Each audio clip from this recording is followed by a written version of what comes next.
going on, you guys? Welcome back to the channel. So if you haven't figured it out, we're doing a paint day. We're at Alex's house. And Tay is trying to strip Leo's fender. He started by just sanding it, and now he's going at it with a friggin' paint scraper. Shedding her skin. This is crazy. But Tay's gonna try to save this, and if you can, we're gonna start spraying a bunch of stuff very soon.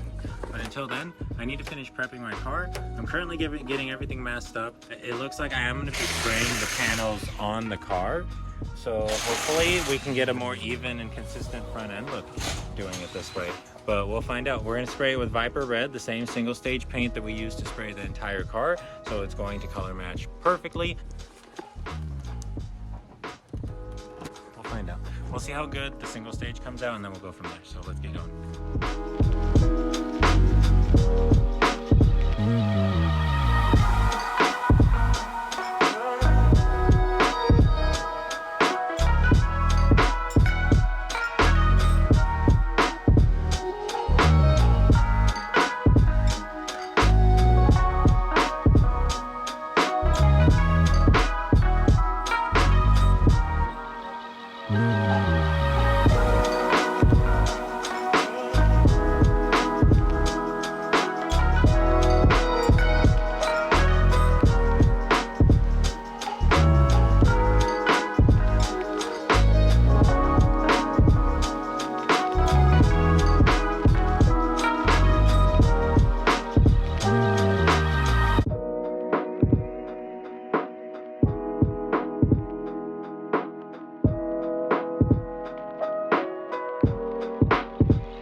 Alright guys, so I sprayed a total of 5 coats of paint on it, and she came out bright.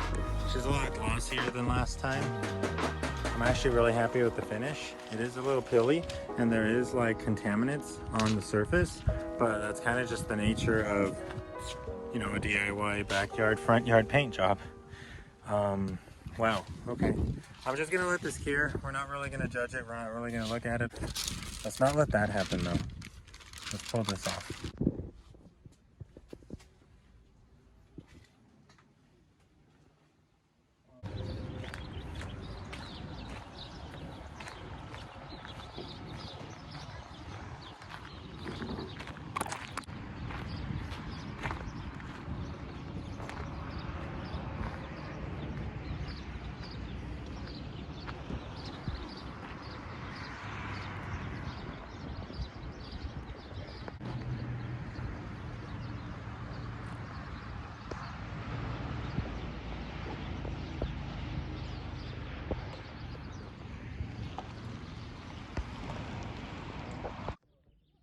the RX-7 with the 2 CRXs in the driveway? What? Yeah, How did I miss that? What's going on, you guys? I don't know if I've made an intro or not, but shit, a lot has gone down in the past couple of days. This weekend we had a spray party at freaking Alex's house. We painted a ton of stuff. Leo's fender is painted, his bumper is shaved of all of that wrinkle, and my front end is painted. So that being said, we kind of just skipped over it all. Dude, this isn't a video game. 100%. This isn't a video game. This isn't a video game. But we kind of just skipped over all of that stuff. Honestly, it was kind of a chaotic weekend. Kind of had to just freaking get everything done. And now we're in NorCal. And I'm exploring this abandoned hotel.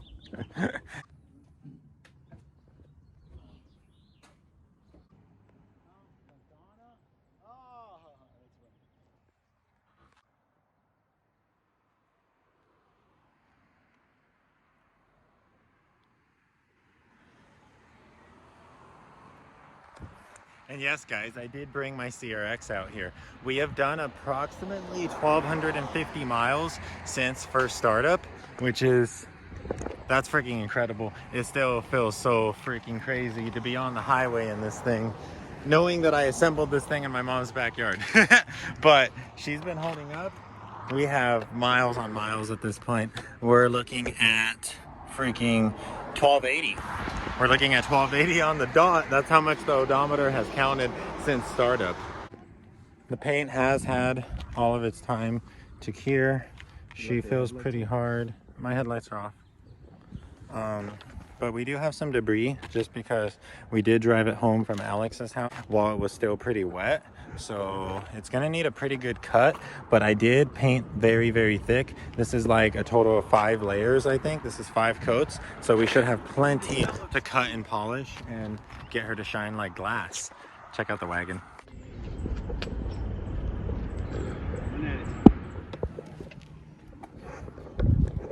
What's going on, you guys? So there's a whole bunch of stuff that I have failed to update you guys on. We picked up Garrett from the airport. His name is 2G Prelude on Instagram. I'm really tired. We ended up jumping on the road right after we got out of the airport, went on a road trip. My CRX is out here, the wagon's out here. We're in Watsonville, stranded again, because that's always what happens when we're in Watsonville. My car stopped starting. Basically, I was just going through it, making sure all 4 cylinders were sparking. I pulled spark plug number 2, and then she died, and she wouldn't start again after that. And I've been going through everything. I went through every single fuse. I went through all my grounds. Everything is good to go. I've even reset the ECU. The ECU is not throwing any codes aside from, I think, code 1 for our O2 sensor. But we're even getting fuel. But we weren't getting any spark, so I pulled the Dizzy, and yeah, guys, she's covered in oil. So this is most likely our culprit. Yeah, these terminals are just completely corroded away. Like, these 2 right here appear to be fused together. Like, that's not good. So unfortunately, I don't really have anything to rebuild a distributor right now. Leo might have an extra igniter, but no telling if it will fit my dual cam ZC distributor. I'm gonna try to salvage what we have. Actually, I'm going to salvage what we have, because if I don't get this running, then I don't know what we're gonna do. But I'm gonna take this apart, clean it up, and if I can start the car, I will let you guys know. You think I should put Lucas in it? Put Lucas in your engine? That's what I do with the other ones. That is Red. The Matrix is real. Bro, that was just mind-boggling. We just said that and it rolled by. Like, what were the chances of that? Welcome to my world. What's going on, you guys? So we're back over here. We have a new Dizzy cap. We have a new igniter. We have a new coil. We should be good to go. We're in Watsonville. We should be good to go. I'm gonna rebuild the Dizzy and hopefully it fires up. If she doesn't fire up, then I'm gonna cry. But she's gonna fire up, right? So Dizzy rebuilding is fairly simple. Literally all you do is slide the parts in and screw them in, plug them in. I'll show you guys how to wire these guys up because these tabs can be kind of confusing, but as long as this is dry, which it appears to be dry, we should be good to proceed. The O'Reilly's Dizzy cap appears to be almost identical to the OEM cap, so we shouldn't have any problems here. If you guys saw, the main problem with this cap is that the little springy thing broke, and then this thing actually completely broke off, but I reattached it thinking I would have to reuse this, but I won't since we have a new cap.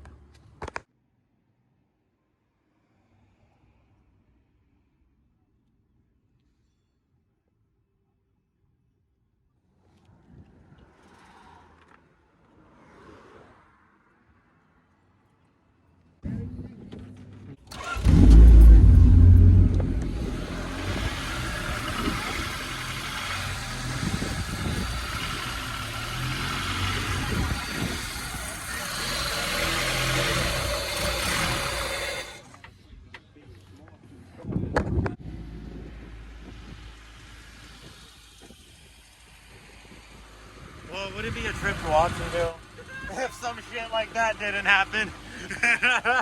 Yeah, that's because I was touching it. But, shit, guys.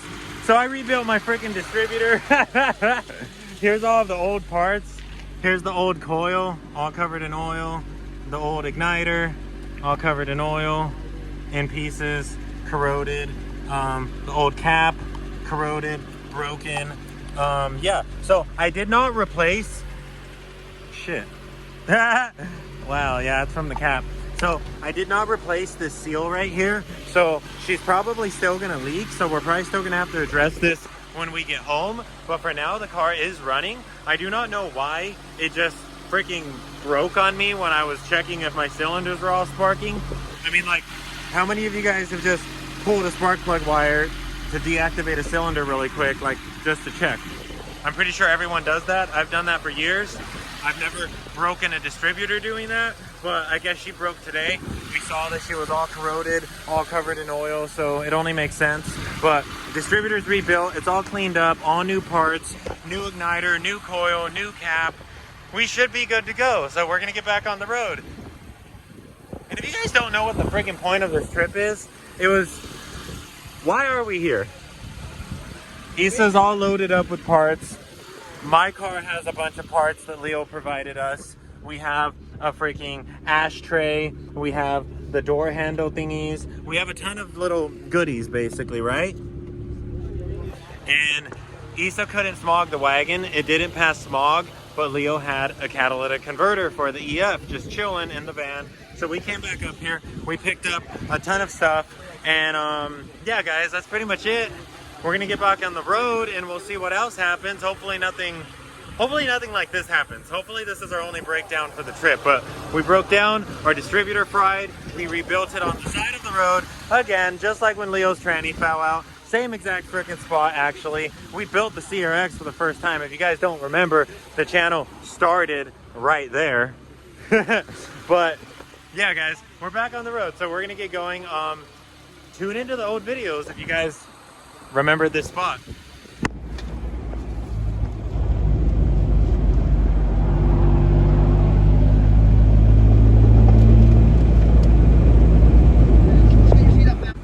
Oh, dude, we're there. 19,999.9. Here we go.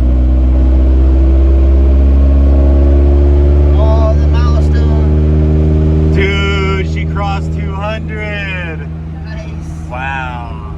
Yeah, 200.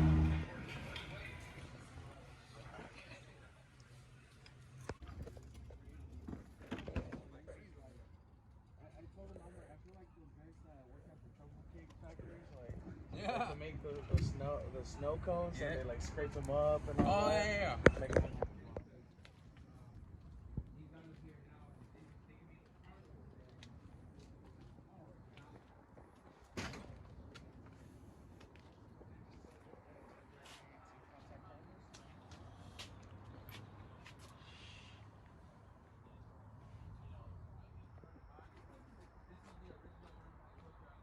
Sheesh.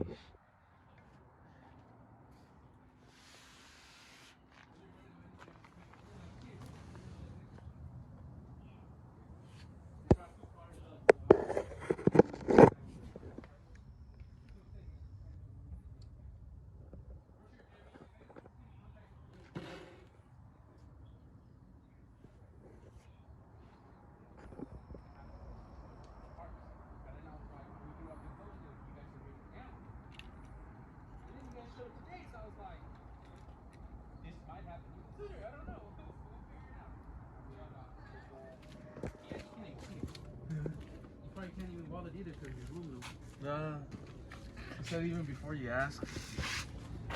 I know, I was looking at all of that craziness. Dude, I like that. I don't know. It looks cool. Oh, Calvin fucking. Yeah, he put the KRX hood on it. The KRX hood, and it hurted me because I didn't want to get rid of this hood because this hood is the original paint match to the car. But then I was like, it wouldn't have fit with the case swap anyway, so I said, you know what? I'm just gonna go ahead and cut it up. So I ended up cutting it up and. Oh wow! Holy crap! Yes, sir. There's no webbing. That's today's video. Real I nice. released the video today, and I chopped it up because this car is already chopped in the back. Quarter panels are all cut out. I figured, you know what? If it's already saving weight, let's save more weight. Plus, you guys know B series valve cover hits this corner, and I didn't want to do that because I just painted this. So I was like, you know what? If I'm gonna cut or bang it in, I might as well just cut the whole thing out. So I cut the whole thing out. Race car life, anyways, right? Yep. As long as it latched, that's all I really wanted it to do. With the crypt flake. With the grip flakes. The grip flake. The grip flakes. That right there, guys, is a month of not working on it, and now it got all dirty again. Bro, talk about tiny radiators, though. I got a question for you though. Where can I locate this bracket that you used to relocate the coolant reservoir? In the trash. From the trash, okay. I'm like, we just have various. It's already in the big trash bin, but I made that out of CAD, cardboard aided design. Watch, take it off. Oh. Dang. Lazy man, are you looking at this? So pretty much the same style as the stock location or the charcoal canister. And then I just made it out of cardboard, fitted it, and then made it out of steel. Literally just made it out of some random ass steel right here, look. See guys, make your brackets. I cut it out of steel, bent it, and then you know, formed it into the shape of my cardboard 80 design. When you have a grinder and a welding machine, man, anything is possible. Yeah, so I made that little bracket because I didn't get the perfect pin for it to slide down. Temporary, but it runs. Temporarily. Look at this itty bitty radiator. It's a half core trimmed down about. You can see it. It's a trimmed half size. This whole section is what I took off here. Yeah. Right? It's beauty. I thought mine was small. Yeah. That's what she said. Small. Does that even work? It works. It works. Yeah, so I relocated that over there because obviously I got my charge pipe sitting here and the catch can sitting there. Because if you guys don't know, the charcoal canister mounting point is the same tab as this to mount the radiator on the firewall. But I had the catch can in the way, so I was like, you know, I'm gonna put it in the corner over there. We've just seen various examples of location of coolant reservoirs and EFs. Ideas. If you ever get lost, you guys know me. Ambidextrous. I honestly do not like the gangster lean radiator. Yeah. So I'm always trying to go above and beyond to make the radiator sit in that spot. Even if I have to slant the radiator in to cut in the lower support, I'll do it just to clear my downpipe. But I would never do the gangster lean because it just looks so off. Like it looks like it's just chilling in there because it is. I know a lot of people who's made it work efficiently, and people who made custom brackets to hold the radiator sit in this angle. It just doesn't seem like it's in the right spot. No. So you know, I cut this for one because if you watch today's video, I mentioned that this radiator actually fell off my buddy's EM1 and it scraped the whole bottom tank. Oh, this is that one. Yeah. So he gave it to me. I put that other one in for him, and then I was like, well, I got aluminum, and I just made a whole new end tank on the bottom. Damn, that's awesome. And it works. How much bigger was this radiator? It's probably missing about 2.5 inches of it. Wow, that's crazy. It's the same radiator I did in the budget H22 turbo build. Huh?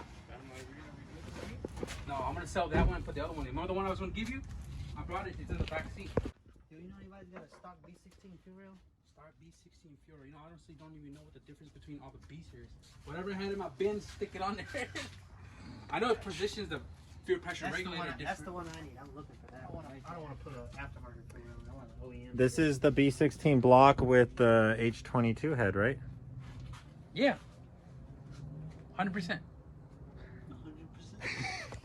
Overheating issue with this one on the street for regular driving. My buddy has one in his 700 horsepower street car, and he was overheating like crazy. So it's safe to say this is only for track. It's a drag radiator. It's with a if you find it on like Google or Speed Factory or whatever, CSF, it's a drag radiator, so it's meant for drag only. It's meant for you to go down the track and back and cool off. His filler. For a go-kart, The filler neck. About just go-kart about that. It's so cool, dude.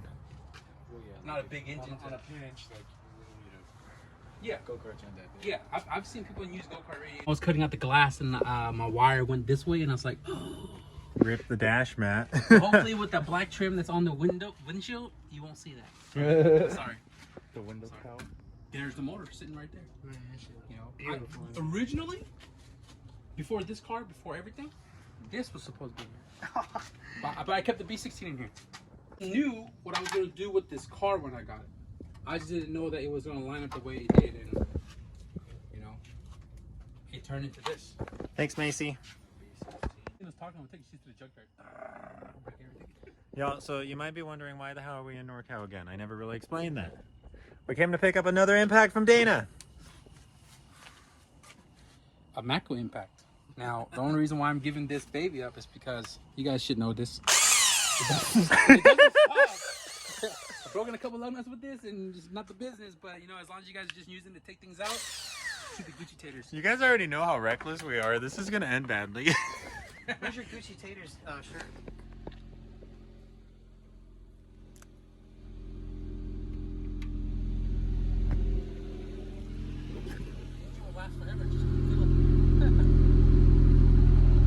This is why I haven't done an oil change yet. Dang, that stuff's like water. You need some diesel oil. Alright guys, so we're gonna leave San Jose. We're gonna get on the road heading home. We have, again, like I've said many times, 6-7 hours of driving to go, but we're most likely gonna take a nap in the nighttime and do most of the driving in the morning. Issa's just topping up on fluids. Dana's right there, but it's dark, so you can't see anything. And we're ready to hit the road. You're like a video game boss character. Shouldn't be too bad. Bye, Meow Meow.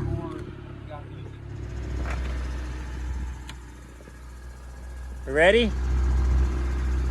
We might be ready this time. I think he's ready. My new mustache. Oh well. Bye, Dana. Safe travels. See you guys next time. Oh, let's go.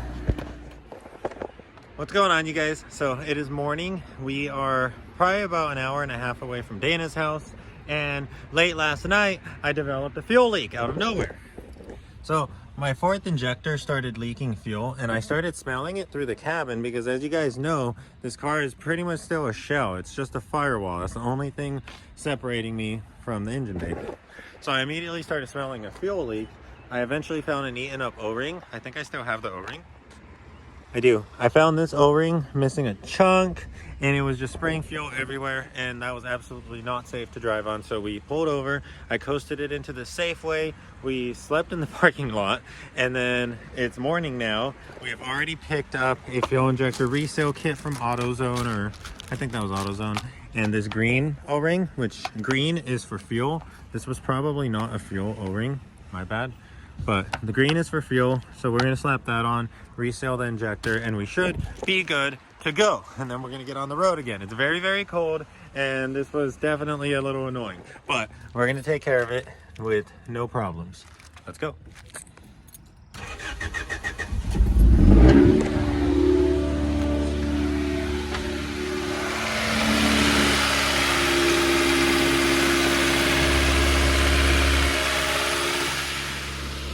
All right, no more fuel leak. We're gonna get back on the road. We gotta get Garrett to the airport. His flight leaves tonight, and we are still in NorCal. So we have a lot of ground to cover, or else we're gonna drive Garrett home. So let's get going.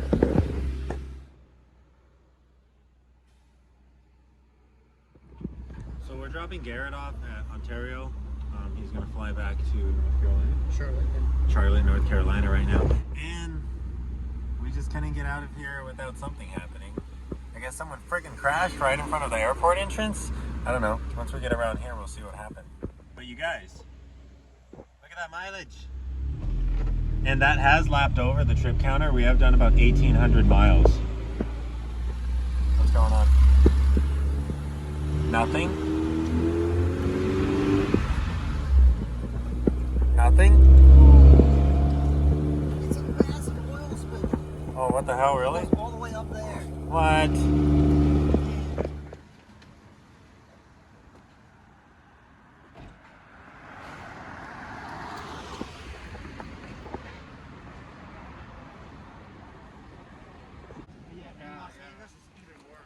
Alright, you guys, so we're dropping Garrett off. That's going to wrap it up for the video. I know this was kind of a mess of a video, but we went all the way up to NorCal.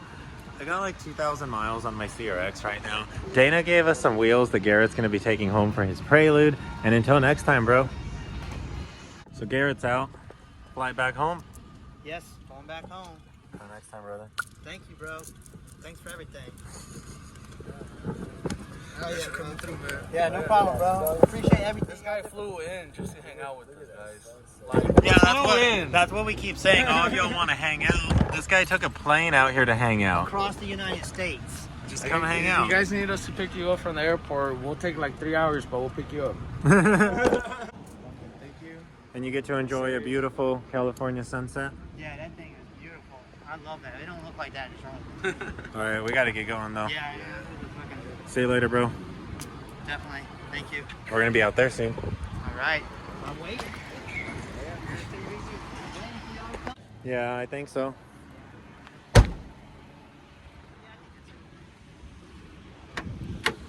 You want to lead the way to the bank?